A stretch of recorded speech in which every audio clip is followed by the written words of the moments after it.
Yeeps Hide and Seek is coming to the official MetaQuest store, which means that there are going to be a ton of new players. Perhaps one of you may be one of the few new players that are coming and hopping into the game. So here are some tips and tricks for you to get better at Yeeps, starting off with stuff that you should buy and stuff that you shouldn't buy. Now there's this thing called the tech web. Don't be afraid. I almost have everything. That doesn't mean anything to you. You will start off here, and so basically how this tech web works, you would buy the middle item, and then you would pull the tag off to buy it, and then you would progress through the thing.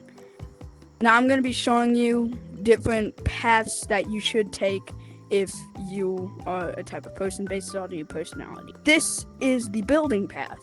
See, it has the 2x2 and 4x4 reinforced pillars, which cannot be destroyed by the stuff I'm going to be talking about later. And sticky smoke bomb. We got the pillow bomb, which if you throw it down, speaks for itself. Pillow plant, which will regenerate stuffing, really good for making sky bases, and some decoys. Then the next path we have is the destruction path, where we would have the pellet gun, which will shoot pellets that can destroy pillows. A bat that can just straight destroy pillows, it's the most efficient way of destroying pillows. And the bomb, which speaks for itself. Now, if you're not really a type of builder or destructive type of person, and you're mostly looking towards getting away from the Seekers, then this top path is probably for you, as this path is for transportation. Because there is the umbrella, which basically lets you glide around like Mary Poppins. If you buy the umbrella, I recommend you use 2 of them so you go faster. Firework, that'll carry you with it. Bouncy castles, an ender pearl, and the sticky impulse bomb, as well as the placeable impulse bomb. The sticky impulse bomb is basically like the destruction bomb.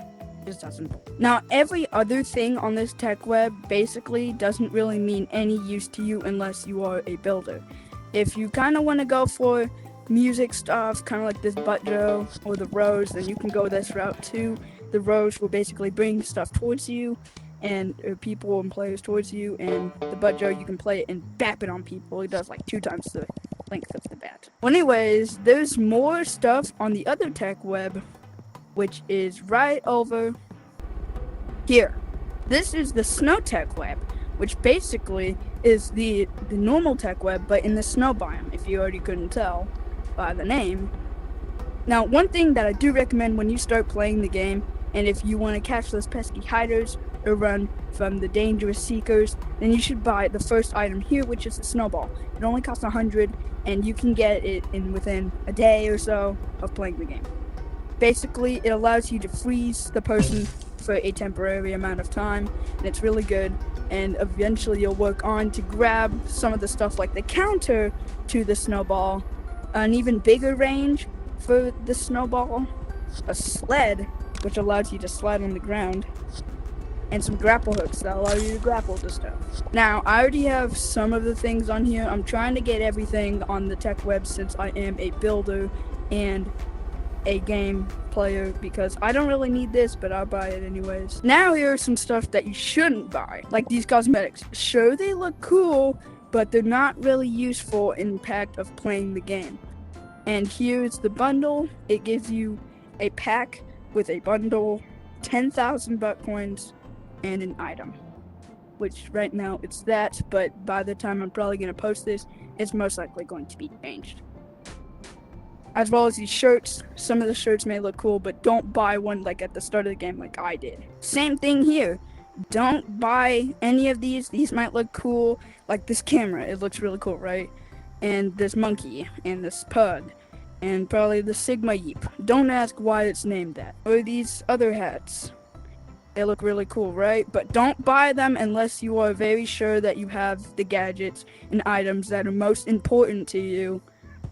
And then you can start dripping out. Now, we're going to be talking about some things that you should do and some things that you shouldn't do, such as griefing. Griefing is a shouldn't do, but you can only do it in the standard mode, which is the standard mode that I'm in right now. Standard mode where you throw pins at people and they would get tagged. And I can't really demonstrate that, but basically, you'll probably already see the works of the game and when you start playing it. If you couldn't tell, there is a creative mode. where even the developers of the game host these annual build a map contests where they would go and put the finalists in, and then people would vote for the one that would win, and they would get this special trophy. Now, why did I say about the creative mode is that you can only grief in the standard mode, the hide and seek mode, but you cannot grief in the creative mode. Even if it's your private world or anything else and someone's building in it, you can't grief it. There's no reason to be griefing in a creative server. Now, if someone griefs in the standard area, it's fine, but if they do it like a ton times, then you should talk it out with them, and if they don't agree, then you can start taking action / reporting. Same thing for creative mode, except if they grief once, talk to them, and then if they don't agree, you can either kick them or report them. Now, something you should totally do is not be toxic. No toxicity around here in Yeeps. We are trying to keep this as clean as possible. No swears, no slurs, no N-words, nothing like that. And if you ever see someone saying a bad word, such as the N-word, then you can report them. You don't even have to negotiate with them. If they keep saying it, then you can possibly even put them in ban appeals, which is also on the Discord. Now, I'm going to be talking about roles, which are the types of things that people can get if they join the Discord. The first role you can get is content creator.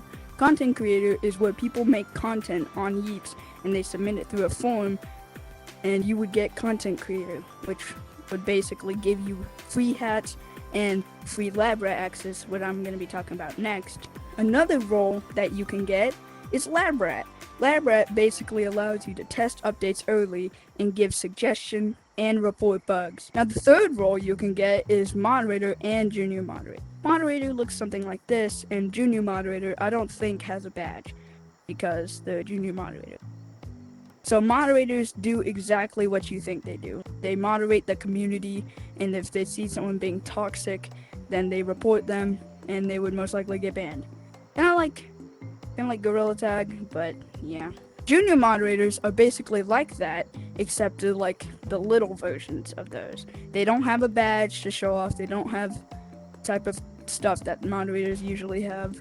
They just have the power, I'm pretty sure, to give them a warning. Now, if junior moderators do good, I'm pretty sure they can eventually evolve into normal moderators. There's no tier above moderator.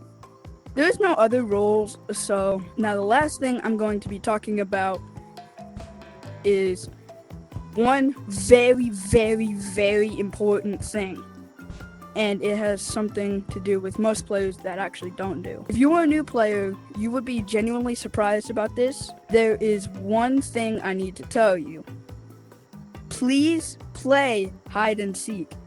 It might sound kind of stupid if you're a new player. Like, ooh, this game is called Yeeps Hide and Seek. Why aren't people playing hide and seek? Because of this. These are the tasks. The daily challenges reset every single day. For me, it resets at 3 a.m. I'm not staying up till 3 a.m.